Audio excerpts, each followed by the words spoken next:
um só homem veio, assim, portanto, assim como por um só ofensa veio o juízo sobre todos os seres humanos para a condenação, assim também por um só ato de justiça veio a graça sobre todos para a justificação e da vida. A minha tradução está um pouquinho diferente, mas em resumo isso quer dizer que o pecado trouxe juízo, mas assim como o juízo foi nos ofertada a oportunidade da graça.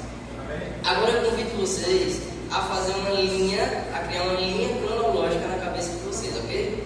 Então, igual vocês fazem no colégio, ou fizeram. Então vocês vão criar uma linha cronológica, vocês vão colocar aqui agora o ponto de partida, o início. Essa situação aqui, ela é a situação que aconteceu posterior ao pecado do homem. Porque antes do pecado, é nos dito que era tudo o quê? Perfeito.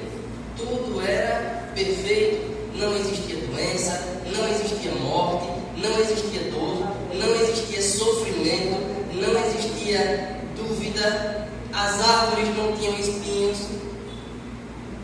Então, nós não éramos sujeitos a males nenhum. Era tudo perfeito.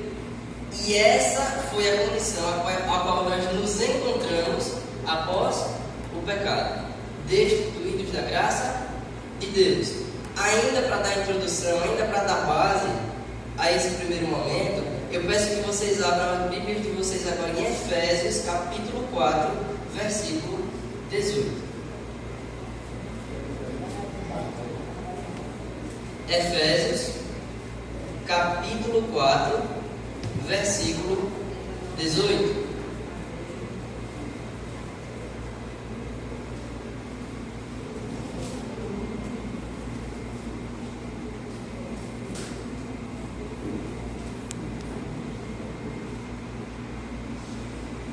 Em Efésios capítulo 4, versículo 18, é-nos dito o seguinte, ainda narrando a condição do homem após o pecado, tendo o seu entendimento que obscurecido, separados da vida que Deus concede, por causa da ignorância em que vivem, pela dureza do seu coração.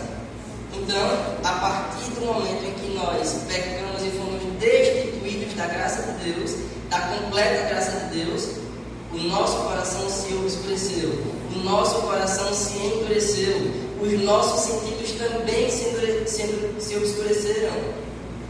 Aquilo que era perfeito, agora é imperfeito. Aquilo que era completamente constituído por graça, agora entrou em um estado de desgraça. É a ausência da graça, a falta da graça. Ok? Só que sempre que Deus observa a possibilidade do ser humano estar no fundo do poço, sempre que Deus vê a possibilidade do problema, o que é que Ele oferece? Uma solução. Sempre que você estiver em uma situação difícil, sempre que você estiver no fundo do poço, saiba que Deus tem uma solução. Amém. Se você estiver no fundo do poço, em um problema que aparentemente não existe solução, sabe que Deus tem a solução. Repitam comigo: Deus tem a solução. A solução está aqui em Gênesis capítulo 3, versículo 15.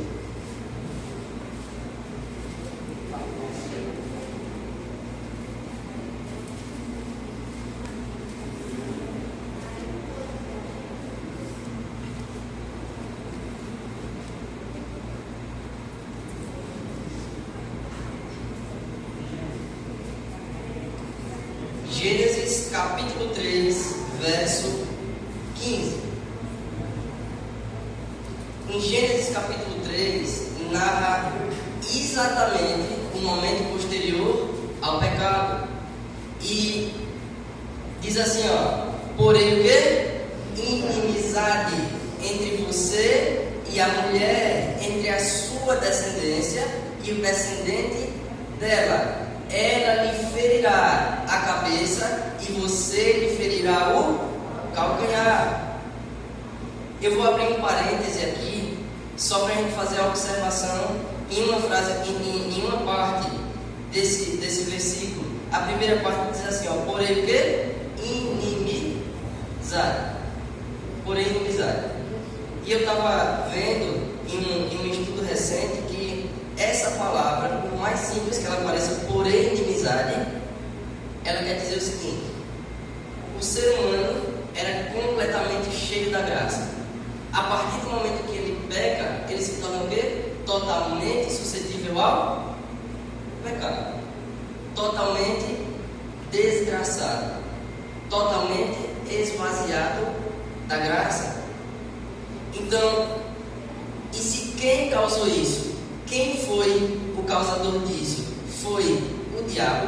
Tanto é que até um tempo depois ele se achava o representante legal desse mundo, quando ele tinha todo o domínio agora do ser humano. E quando Deus diz aqui, ó, porém inimizade, ele quer dizer: você pecou, você está totalmente desgraçado, totalmente afastado da graça, mas eu não vou permitir que a ação diabólica lhe tome totalmente. Eu vou pôr inimizade. Você vai ter uma certa resistência, apesar de ter a tendência a pecar. E logo após ele estabelecer esse limite, ele diz: